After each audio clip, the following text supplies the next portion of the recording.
सर्दियों की most favourite. आवाज़ से ही पता चल रहा होगा कितनी क्रिस्पी बन कर के तैयार हुई है, बिल्कुल परफेक्ट, एकदम मार्केट से भी बढ़िया। आज हम बनाएंगे मूंगफली की चिक्की, जिसे हमारे यहाँ पे मूंगफली की पट्टी भी बोलते हैं। बचपन में ना हम बहुत खाते थे, और बचपन क्या आज भी हमें बहुत ज़्यादा पसंद है, और सर्दियों में ही ये ज़्यादातर मिलती है। वैसे जो मार्केट में आती है ना, उसमें गुड़ और चीनी दोनों यूज़ की जाती है, लेकिन आज मैं बना रही हूँ सिर्फ इसे गुड़ से, और बहुत ही ज़्यादा हेल्दी बनेगी। तो यहाँ पर मैंने 1 कटोरी पीनट ले लिया है, ये लगभग वज़न में आधा किलो के आसपास होगा, और उतनी ही क्वांटिटी में मैंने गुड़ ले ली है। अच्छा, चिक्की बनाने के लिए ना मूंगफली के दाने एकदम फ्रेश अच्छे होने चाहिए, एकदम बड़े बड़े से, बिल्कुल भी सिकुड़े वाले नहीं होने चाहिए। उससे क्या होता है ना कि बिल्कुल परफेक्ट क्रिस्पी नहीं बनती है, जैसे कि हम मार्केट से ले आते हैं। तो ये कुछ कुछ छोटी छोटी चीज़ें हैं जो आपको ध्यान में रखनी है। अच्छा, जितनी मैंने मूंगफली ली थी ना, उतनी ही गुड़ लेंगे।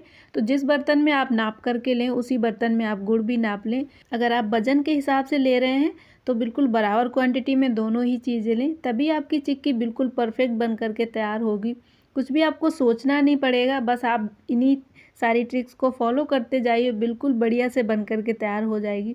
चलिए, अब हमने गुड़ और मूंगफली तो तैयार कर ली है। अब हम यहाँ पर गैस पर एक पैन चढ़ाएंगे, और सारी ही मूंगफली डालकर इसे हम ड्राई रोस्ट करेंगे। लो टू मीडियम फ्लेम पर ही इसे ड्राई रोस्ट करेंगे। अच्छा, आप सभी को ना एक बात और याद दिला देना चाहती हूँ, अगर आप मेरे चैनल पर नए हो तो चैनल को सब्सक्राइब ज़रूर कर लें, साथ ही साथ बेल आइकन प्रेस कर दें, ताकि हर एक वीडियो की नोटिफिकेशन आप तक पहुँच सके। और आज की ये पीनट चिक्की की रेसिपी आप सबको पसंद आए और आपको समझ में आए तो कमेंट करके ज़रूर से बताइएगा। साथ ही साथ ये रेसिपी ज़रूर से ट्राई कीजिएगा, क्योंकि ठंड का मौसम है, तो ये सब चीज़ें हमारे लिए हेल्दी होती हैं, तो इन्हें हम ज़रूर से घर में बनाएं। अच्छा देखिए, मूंगफली को लगभग 3 से 4 मिनट हो चुके हैं, और इनके छिलके उतरने लगे हैं, अच्छे से भुन चुकी हैं। अब हम इन्हें निकाल लेते हैं एक कपड़े के ऊपर।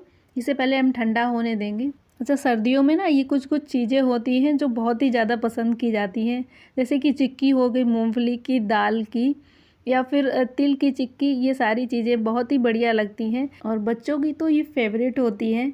तो क्यों ना हम इसे घर में ही बना करके खिलाएं, क्योंकि मार्केट में तो आती है ना, उसमें शुगर भी वो लोग डालते हैं। तो आप घर में इसे बिल्कुल प्योर गुड़ से एकदम बढ़िया क्रिस्पी बना करके तैयार कर लेंगे। तो आप पूरा वीडियो ज़रूर देखिएगा, साथ ही साथ छोटी छोटी चीज़ें जो मैं आपको बता रही हूँ वो आप समझ लीजिएगा, तो आप भी बिल्कुल परफेक्ट बना लेंगे। चाहे तो मूंगफली की चिक्की हो, या फिर दाल की चिक्की हो, या फिर तिल की, कोई सी भी हो, आप परफेक्ट बना लेंगे। अच्छा, मैंने कपड़े में डाल करके इसे मसल के इसके सारे छिलके निकाल लिए हैं। तो इसी तरह से निकालें, बहुत फटाफट से निकल जाते हैं। और आप ये छेद वाली कलछी ले लीजिए, इसमें आप फटाफट से इसके सारे छिलके हटा लीजिए। देखिए, बिल्कुल साफ़ निकल के तैयार हुई है। अच्छा, जो मार्केट से हम चिक्की ले आते हैं उसमें बिल्कुल एक एक दाना, मतलब आधा आधा होता है ना, तो अभी पूरा आधा आधा नहीं हुआ है। तो आप क्या करिएगा कि एक ग्लास ले लीजिएगा, और उससे इस तरीके से आधे आधे दाने कर लें। तो देखिए, दाने बिल्कुल सारे आधे आधे हो चुके हैं। अब हम क्या करते हैं कि पहले एक तैयारी कर लेते हैं, क्योंकि बाद में ना बिल्कुल भी टाइम नहीं मिलता है, बिल्कुल फटाफट से सारे काम करने होते हैं। तो मैंने यहाँ पर ये बटर पेपर ले लिया है, तो 2 बराबर भागों में डिवाइड कर लेंगे इसे। फिर हम घी से इसे अच्छे से ग्रीस कर लेंगे, क्योंकि जब हम बाद में चिक्की बनाएंगे ना, तो उसके बाद में बिल्कुल भी इन सब चीज़ों की टाइम नहीं मिलेगा। तो ये सब तैयारी आपको पहले से ही करके रख लेनी है। तो एक के ऊपर हम दूसरा वाला लगा देते हैं इस तरीके से। तो ये बटर पेपर हमारा रेडी हो चुका है। अच्छा, ये रेसिपी अगर आप मेरे फेसबुक पेज पर देख रहे हो तो पेज को फॉलो ज़रूर कर लें, और साथ ही कमेंट बॉक्स में बताएं कि आप ये रेसिपी कौन कौन से सिटी से देख रहे हैं, और आपके यहाँ की फेमस रेसिपी क्या है, कमेंट करके ज़रूर से बताइएगा। तो मैं वो भी आप सबके साथ शेयर करूँगी। तो इसके लिए मैंने यहाँ पर गुड़ डाल दिया है, और गुड़ में ना 1 चम्मच के करीब, जो खाने वाली चम्मच होती है ना, उतना ही पानी डालेंगे, बहुत ज़्यादा नहीं डालना है। पानी डालने से क्या होगा ना कि ये बहुत जल्दी मेल्ट हो जाएगी। अगर आप ऐसे ही मेल्ट करेंगे ना, तो फिर जो पहले मेल्ट हो जाती है वो धीरे धीरे जलने लगेगी। तो ये चीज़ आप ध्यान रखें। और सबसे मेन प्रोसेस होता है यही, जो गुड़ का पाक बनता है, अगर यही परफेक्ट बनेगा तो आपकी चिक्की कोई सी भी हो बिल्कुल परफेक्ट बनेगी। तो आप पहले से पानी कटोरी में रख लें, और बीच बीच में चेक करते जाएं।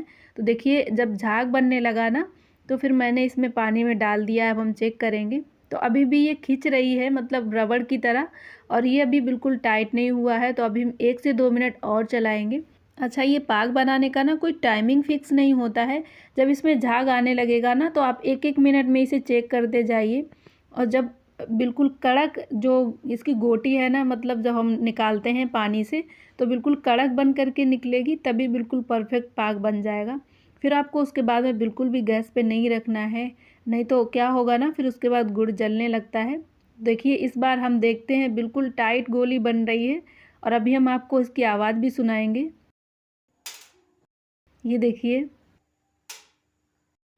तो बस ऐसा ही पाक बनाना है, और फटाफट से गैस की फ्लेम को बंद कर देंगे और सारी मूंगफली डाल देंगे। इसके बाद में आपको बहुत जल्दी जल्दी से इसे मिक्स करना है, क्योंकि जो ये पाग है ना, अभी ये जमने के लिए रेडी हो चुका है, और अगर आप ज़्यादा टाइम लगाएंगे ना तो फिर ये इसी में जमने लगेगा।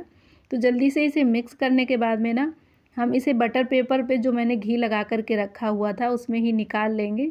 और क्या हुआ था ना कि जल्दी जल्दी के चक्कर में तो मैं कैमरा ऑन करना ही भूल गई, और बटर पेपर पे निकालते हुए का सूट नहीं हो पाया है। तो देखिए मैंने सारा बटर पेपर पे निकाल लिया है। अब हम कोई कटोरी या ग्लास ले लेंगे, उसमें पीछे की साइड घी लगा लेंगे और इसे जल्दी जल्दी से फैलाएंगे। इसकी थिकनेस बिल्कुल परफेक्ट रखेंगे, ना ही ज़्यादा मोटी रखेंगे और ना ही ज़्यादा पतली रखेंगे। जैसे आप मार्केट से ले आते हैं ना, बिल्कुल उसी तरीके से। तो आप बार बार घी लगा करके इसी तरीके से इसे फैला लीजिएगा। आप चाहें तो इसके ऊपर बटर पेपर लगा करके इसे बेलन से बेल भी सकते हैं, क्योंकि अभी एकदम फिक्स नहीं हुई है, थोड़ी सी गीली है और गर्म भी है। तो अभी हम सारे ही कट मार्क्स अभी लगा लेंगे। तो बाद में क्या होगा ना कि जब ये टाइट हो जाएगी तो आप इसके पीसेस नहीं बना पाएंगे। तो देखिए सारे ही कट मार्क्स मैंने लगा लिए हैं। आप बड़े छोटे जैसे भी पीसेस बनाना चाहते हैं वैसे ही लगा लीजिए, और इसे हम छोड़ देंगे लगभग 1 घंटे के लिए। अगर आपके पास ज़्यादा टाइम नहीं है तो आप इसे आधे घंटे के लिए भी छोड़ सकते हैं, उतने में ही ये बढ़िया से फिक्स हो जाएगी। तो चलिए 1 घंटा हो चुका है पूरा, और ये अच्छे से फिक्स हो चुकी है। अब हम इसके सारे पीसेस निकाल लेते हैं। तो अच्छा देखिए, देख कर के ही आपको पता चल रहा होगा एकदम क्रिस्पी बन कर के तैयार हुई है। तो जितना मुझे खाने में मज़ा आता है उससे ज़्यादा मुझे इसे बना कर के खुशी हो रही है, क्योंकि इसे बनाना थोड़ा सा ट्रिकी होता है। तो कुछ कुछ चीज़ें हैं जो आपको ध्यान रखनी है।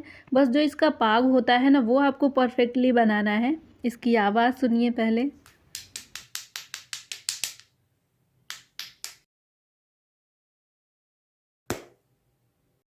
देखिए इसकी आवाज़ से ही पता चल रहा होगा कितनी क्रिस्पी बन कर के तैयार हुई है। तो इसे आप किसी एयरटाइट कंटेनर में या किसी बॉक्स में रख लीजिए। ये बिल्कुल भी सॉगी नहीं होगी, चिपकेगी नहीं, बिल्कुल इतनी ही क्रिस्पी बनी रहेगी। तो मिलते हैं नेक्स्ट रेसिपी में, तब तक के लिए बाय बाय, टेक केयर।